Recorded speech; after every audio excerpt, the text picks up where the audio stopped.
Level 1. The Wrong Boy. Two graduate students at the University of Wisconsin fall in love. No. Her parents refuse. He is Syrian, not Christian, and in 1954 that is enough to end it. She flies to San Francisco alone and carries the pregnancy in secret. The plan is in place. A lawyer and his wife are waiting. But when the baby arrives, it's a boy. They want a girl. The nurses call a backup couple, a machinist and a bookkeeper who have been on the waiting list for years. They drive to San Francisco in the middle of the night and sign the papers before sunrise. Your biological mother refuses to countersign, not because she's changed her mind, because the couple doesn't have college degrees. She holds the paperwork for 6 weeks. She only agrees when they promise in writing to send you to college. You are 2 weeks old. You have no name yet.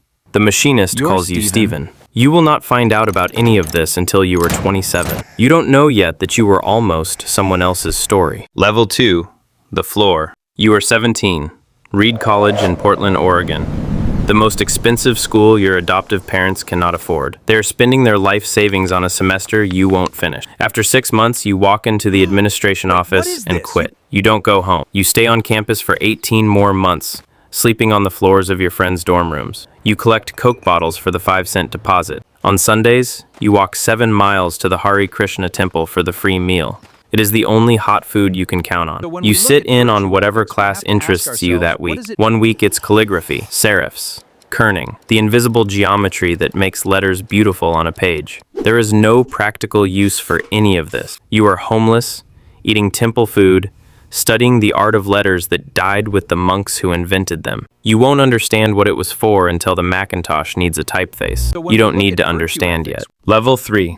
The Garage. You are 21. Steve Wozniak has built something in your parents' garage on Chris Drive in Los Altos. A circuit board. A machine that processes information. Most people who see it see components. You see a product. You see it boxed and priced and sitting on a shelf that ordinary people can reach. You sell your Volkswagen minibus. Wozniak sells his Hewlett-Packard calculator. Together, $1,300. Ronald Wayne, a mutual friend, draws the logo. On April 1st, 1976, Apple Computer is incorporated. Your first order is 50 machines at $500 each from a local electronics shop. You have 30 days. You build every unit in the garage and make the delivery by hours. You are 21, no college degree, sleeping in your childhood bedroom, and you have just started the company that will become the most valuable on Earth. You don't know that yet, but the clock has started. Level 4. The Miracle. You are 28, January 24th, 1984, the Flint Center Auditorium at De Anza College, Cupertino. You walk on stage to the theme from Chariots of Fire, wearing a double-breasted suit. You reach into a canvas bag and lift out a small beige box. You set it on a table. It plays a melody. It draws itself on screen. Then, in a voice no machine has ever used in public, it speaks. Hello, I am Macintosh. The room goes up. They've never heard a computer introduce itself. You stand back and let the machine talk, and something in your face goes completely still. You have been building toward this exact moment since you were 13 years old, tinkering in a neighbor's garage in Los Altos. For 5 minutes, the future belongs to everyone in that room. That night, back at the office, you open a bottle of champagne with the team. For one night, the clock stops. Level 5. The Rot. You are 30. The board is meeting without you. The man you recruited from Pepsi with the line, "Do you want to spend the rest of your life selling sugared water?" That man is in the boardroom telling your directors that you are the problem. Mac sales have stalled. The Lisa has failed commercially. The company is losing money for the first time. You try to fight back. You go directly to the board and argue that Scully should be removed. The board polls the senior staff. The senior staff sides with Scully.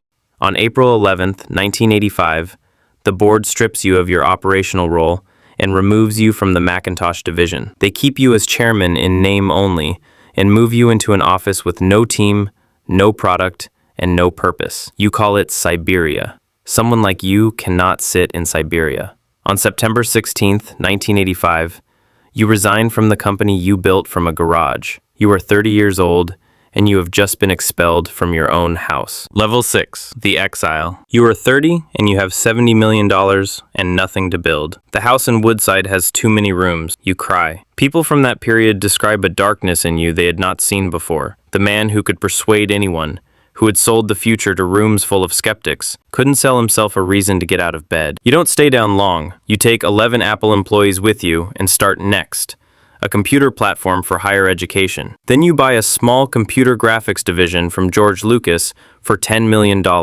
It has researchers, an idea, and no revenue.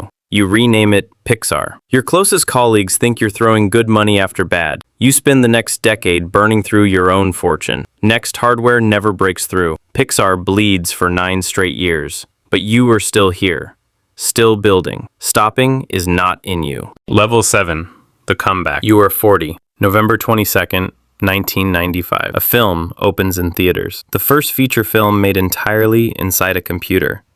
No physical sets, no cameras, no film stock, just mathematics and imagination. Toy Story. It makes $361 million worldwide and creates an art form that did not exist before that Friday. You take Pixar public the week it opens.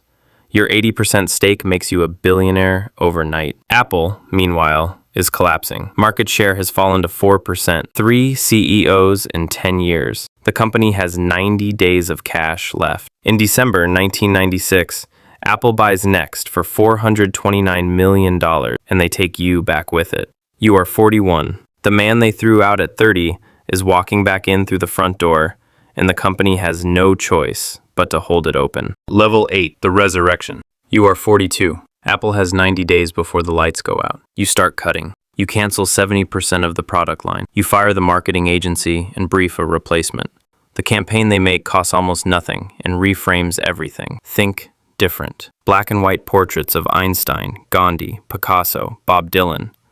No product, no price. Just the declaration that the people crazy enough to believe they can change the world are the ones who do. You know you are describing yourself. You have always known what you are. Then you make the call everyone says is impossible. You ring Microsoft, your rival. You negotiate a $150 million investment, and on stage you announce it to a crowd that immediately boos. You stand there and let them boo. Then you explain the math until the room understands. Apple's stock closes up that day. The company has bought itself time. The best work of your life is still ahead. No one in the room knows that yet. Level 9. 1,000 songs. You are 46. October 23rd, 2001. You walk out holding something smaller than a deck of cards. 5 gigabytes. 1,000 songs in your pocket. The white earbuds are deliberate. Every earbud wire in the world is black.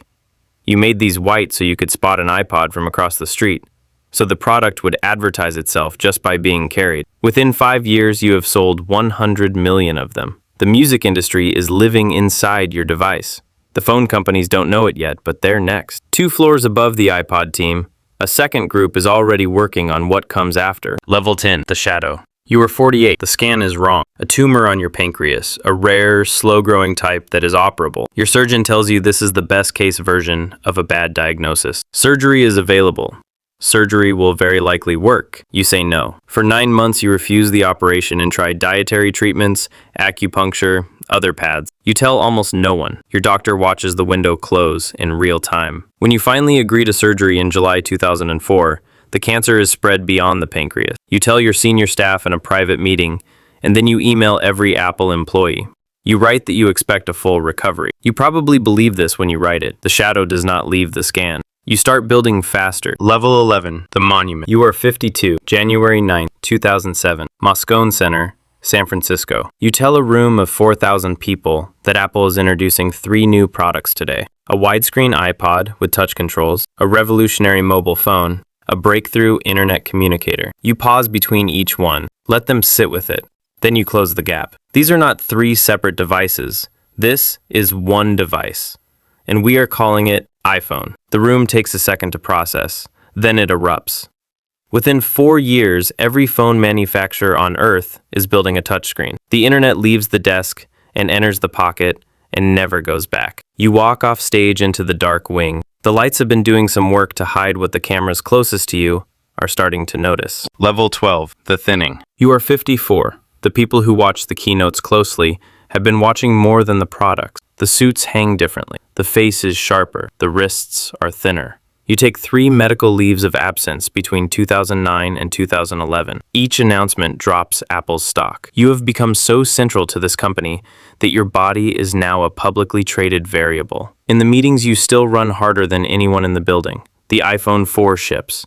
The iPad ships. The App Store crosses 1 billion downloads and then 10 billion. You are building the most profitable product company in history from a body that is losing a private argument with itself. In June 2011, you present what will be your last major product vision, iCloud. For parts of the presentation, you sit in a chair. The chair is new. No one on stage mentions it. Level 13, the price. You are 56. On August 24th, 2011, you write a single sentence to the Apple board. I have always said if there ever came a day when I could no longer meet my duties and expectations as Apple's CEO, I would be the first to let you know. Unfortunately, that day has come. Tim Cook, the man you chose, takes the chair. On October 4th, the day before you die, Apple announces the iPhone 4S. It has a new feature. You speak to it, and it speaks back. It understands you. They call it Siri, the beginning of the AI era, the feature that will reshape the next decade and the one after it. The crowd hears it for the first time the day before you die. 11 years after you leave this company,